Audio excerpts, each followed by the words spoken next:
بسم اللہ الرحمن الرحیم، السلام علیکم۔ اچھا،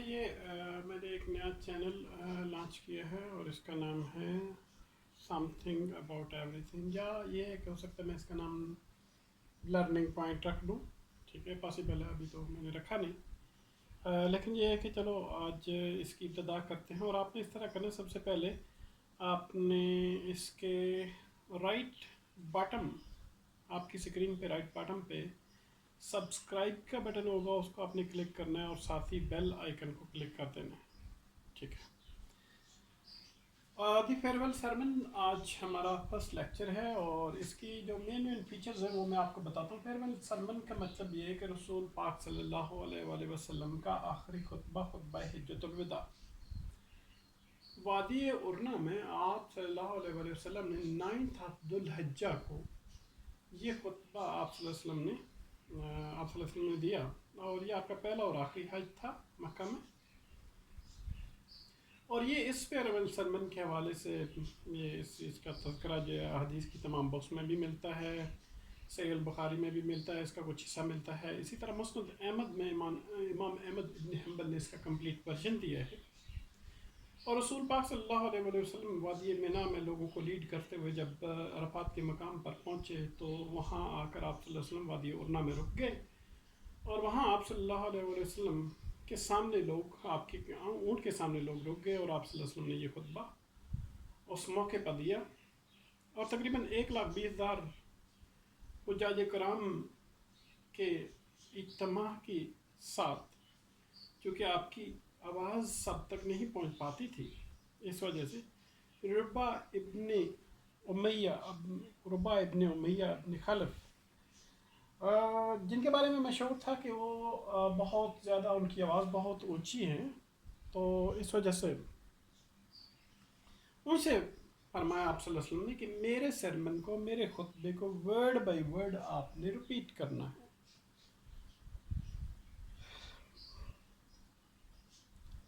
اور اللہ تعالیٰ کی تعریف کرنے کے بعد اور پھر شکریہ ادا کرنے کے بعد رسول پاک صلی اللہ علیہ وآلہ وسلم نے فرمایا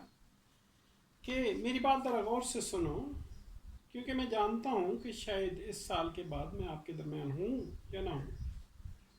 چنانچہ جو بھی میں کہہ رہا ہوں، جو بھی میں فرما رہا ہوں، اس کو میں بڑے غور سے سنیے گا، اور ان لوگوں تک پہنچائیے گا کہ جو آج کے دن آ نہیں سکے، ٹھیک ہے۔ تو آپ صلی اللہ علیہ وسلم نے فرمایا کہ جیسا کہ یہ مہینہ مقدس ہے، جیسا کہ یہ دن مقدس ہے، جیسا کہ یہ شہر مقدس ہے، ٹھیک ہے، بالکل اسی طرح ہر مسلمان کی پراپرٹی مقدس ہے، ہر مسلمان کی جان مقدس ہے، ٹھیک ہے، اور جو آپ کے پاس لوگوں کی امانتیں موجود ہیں، ان امانتوں کو، جو لائف اور پراپرٹی جیسے ہر مسلمان کی مقدس ہے، بالکل ایسے ہی لوگوں کی امانتیں جو ہیں، وہ جو آپ کے پاس ہیں، وہ آپ نے ان کے رائٹ فل اونرز کو دے دینی ہے۔ کسی کو آپ نے تکلیف نہیں پہنچانی، نہ ہی کوئی آپ کو تکلیف پہنچائے۔ اور یوزلی انٹرسٹ کے بارے میں آپ صلی اللہ علیہ وسلم نے فرمایا کہ سود کو حرام قرار دے دیا گیا، سود حرام ہے، سود نہیں لینا۔ therefore جتنا بھی انٹرسٹ کے حوالے سے جتنے بھی وجوب ہیں، واجبات ہیں، وہ ختم آپ صلی اللہ علیہ وسلم نے کر دیا، اور آپ صلی اللہ علیہ وسلم نے فرمایا کہ آپ کا جو دولت ہے، آپ کی جو دولت ہے، وہ آپ کی ہے، اور آپ نے ہی اسے اپنے پاس رکھنا ہے، نہ ہی آپ نے کسی کو تکلیف پہنچانی ہے، اور نہ ہی کوئی کسی قسم کی زیادتی آپ کے ساتھ کی جائے گی۔ اللہ تعالیٰ نے یہ فیصلہ فرمایا ہے کہ آپ سے کوئی کسی قسم کا آپ ایک دوسرے کو انٹرسٹ نہیں دیں گے، سود نہیں دیں گے۔ اور شیطان کے بارے میں آپ صلی اللہ علیہ وسلم نے پھر اس کے بعد سیٹن کے بارے میں، بی اویئر آف سیٹن، کہ سیٹن جو ہے وہ بڑی بڑی چیزوں میں، بڑے بڑے معاملات میں آپ کو الجھانے کے حوالے سے تو مایوس ہو چکا، لیکن یہ ہے کہ چھوٹی چھوٹی باتوں میں آپ کو الجھا کر آپ کا ایمان خراب کرنے کی کوشش کرے گا، اور اس حوالے سے آپ صلی اللہ علیہ وسلم نے فرمایا کہ be aware of Satan, Satan سے آپ نے خبردار رہنا ہے، ٹھیک ہے۔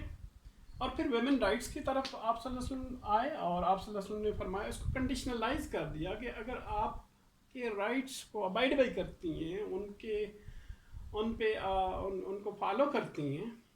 ٹھیک ہے، आपके हक़ों को अदा करती हैं, तो फिर आपका भी काम बनता है कि आप उनको खिलाएं पिलाएं और उनको पहनाएं, ठीक है, उनको क्लोथिंग दें, उनको खिलाएं, और अपनी औरतों के साथ अच्छे तरीके से अच्छा सलूक करो, और उनके साथ बहुत अच्छाई के साथ पेश करो, क्योंकि वो आपके पार्टनर्स हैं और वो आपकी हेल्पर्स भी हैं, कमिटेड हेल्पर्स हैं, बहुत ज़्यादा मदद करने वाली हैं। और ये आपका हक है कि वो आपके होते हुए किसी और के साथ दोस्ती न लगाएं, ठीक है, जिसे आप पसंद नहीं करते। और कभी भी जो है वो अपने आप को बिल्कुल आप गंदगी की तरफ ना जाएं, किसी किस्म की खराबी की तरफ ना जाएं। और ऐ लोगों, मेरी बात गौर से सुनो, अल्लाह ताला की इबादत करो, 5 वक़्त नमाज अदा करो, रोज़े रखो, जैसे रमज़ान के महीने में रोज़े रखो, ज़कात अदा करो और हज अदा करो, जैसा कि अगर आप अफोर्ड कर सकते हो तो हज भी अदा करो, ये तो साहिब इस्तिताअत पर फ़र्ज़ है। और ऐ लोगों, मेरी बात गौर से सुनो, तमाम बनी नौन इंसान आदम और हवा अलैहिस्सलाम की औलाद हैं, और किसी अरब को किसी नान अरब पर कोई फ़ौक़ियत हासिल नहीं है, और ना ही किसी नान अरब को किसी अरब पर फ़ौक़ियत हासिल है। इसी तरह किसी गोरे को काले पर और किसी काले को गोरे पर कोई फ़ौक़ियत हासिल नहीं है, सवाए ये कि वो तकवा इख्तियार करता है या अच्छे अमाल करता है। तो अच्छे अमाल वाले को, तकवा वाले को, जो बुराइयों से बचता है, उसको अल्लाह ताला के यहाँ फ़ौक़ियत हासिल है। और ये जान लो कि हर मुसलमान दूसरे मुसलमान का भाई है, और सारे मुसलमान मिलकर भाईचारा कायम करते हैं, और कोई भी ऐसी चीज़, nothing shall be legitimate to a Muslim which belongs to a fellow Muslim unless it was given freely and willingly. कोई भी ऐसी चीज़ जो आपके मुसलमान भाई की मलकियत हो, वो आप पर हलाल नहीं हो सकती जब तक कि वो फ्रीली और विलिंगली आपको अता न कर दे। Therefore, अपने आप को इस हवाले से किसी ज़्यादती में मत डालो, किसी किस्म का अपने आप के साथ नाइंसाफ़ी मत करो। ज़ाहिर है किसी की चीज़ पे कब्ज़ा करोगे तो वो भी आपकी चीज़ पर, वो भी आपकी वो आपके लिए जो है आखिरत में वबाल का बायस बनेगा। और याद रखो, एक ना एक दिन तो आपने अल्लाह के हुजूर एक दिन पेश होना है, और अपने अमाल का के हवाले से आपने जवाबदेह होना है। चनाचे खबरदार रहो और बिल्कुल सिरात मुस्तकीम मत छोड़ो। मेरे जाने के बाद सिरात मुस्तकीम सीधा रास्ता बिल्कुल आपने नहीं छोड़ा। और इसके बाद आप सल्लल्लाहु अलैहि वसल्लम ने एंड में फरमाया कि मेरे बाद कोई किसी किस्म का कोई नबी जो है वो पैदा नहीं होगा, कोई नया ईमान नहीं आएगा, कोई नया मज़हब नहीं आएगा, दीन नहीं आएगा। दीन इस्लाम आपका आखिरी दीन है, ठीक है। और जो कुछ मैंने आपको बताया है उसको बड़े अच्छे तरीके से समझ लो। और मैं अपने पीछे आप लोगों के लिए 2 चीज़ें छोड़ के जा रहा हूँ, एक कुरान पाक और दूसरी सुन्नत रसूल सल्लल्लाहु अलैहि वसल्लम, ताकि आप गुमराह ना हो सको। इन दोनों चीज़ों को फॉलो करोगे तो आप गुमराह नहीं होगे। और वो तमाम लोग जो मेरी बात को सुनते हैं, मेरे अल्फाज को दूसरे लोगों तक पहुंचाएंगे और दूसरे दोस्तों तक पहुंचाएंगे, और इससे आगे वालों को इस अंदाज से पहुंचाएंगे कि जैसे मेरे सामने बैठे हुए लोग सुने, इससे भी अच्छे अंदाज से पहुंचाएंगे जैसे मेरे सामने बैठे हुए लोगों ने सुना है मुझे। और अल्लाह मेरा गवाह है ना कि मैंने आपका पैगाम आपके लोगों तक पहुंचा दिया। ओके बेटा, हैव अ नाइस टाइम। अच्छा, ये है कि इसके साथ फिर मैं आपके जो क्वेश्चन आंसर्स हैं ये स्कॉलर्स वाली मैंने आपको रिकमेंड कर दी है बुक, ठीक है। तो आपने स्कॉलर्स ले लेनी है, उसके अंदर क्वेश्चन आंसर मौजूद हैं, ट्रांसलेशन सारी मौजूद है, ठीक है। और वहाँ से आपने क्वेश्चन, इसके बावजूद कुछ बच्चों के पास हो सकता है अभी तक स्कॉलर्स ना आई हो या नोट्स ना आए हो इंग्लिश के, तो मैं कोशिश करूँगा कि आप जितने भी बच्चे हैं बाकी जिनके पास बुक्स नहीं हैं, या आप ये कह दें कि रेफरेंस बुक्स नहीं हैं, तो मैं कोशिश करूँगा कि कुछ क्वेश्चन आंसर जो है वो अपलोड कर दूँ आप लोगों की रहनुमाई के लिए। आप लोगों की आप कोशिश करें कि इसके अंदर से खुद भी क्वेश्चन बनाएं। इस चैप्टर के अंदर से अच्छा स्टूडेंट जो होता है वो खुद क्वेश्चन बनाता है और उसके आंसर लिखता है, ठीक है। कोशिश करें कि सेल्फ राइटिंग करें, अगर ना हो सके तो फिर से कॉलेज के अंदर से क्वेश्चन आंसर आप लोग रेडीमेड कुछ तैयार कर लें, वो भी आपके लिए अच्छे हैं। वो तो एवरेज स्टूडेंट्स के लिए, लेकिन अबव एवरेज जो स्टूडेंट्स हैं उनके लिए फिर ये कि आप इस हर एक पैराग्राफ को डीपली फिर अगेन एंड अगेन इसको स्टडी करें, ठीक है। मेन फीचर्स तो मैंने आपको इसके बता दिए थे। माउंट अरफात आप याद रखिएगा, ये मैंने ऊपर लिख दिया है, ठीक है। नाइदुल हज्जा को खुतबा दिया था, ठीक है। और फिर बाद ने फिर इस खुतबे के हवाले से ये सही इमाम बुखारी में भी मौजूद है, सही बुखारी में भी मौजूद है, मुस्नद अहमद में भी मौजूद है। मुस्नद अहमद में तो ये खुतबा पूरा कंप्लीट वर्जन मौजूद है, ठीक है। फिर बाकी मेन फीचर्स ये है कि किसी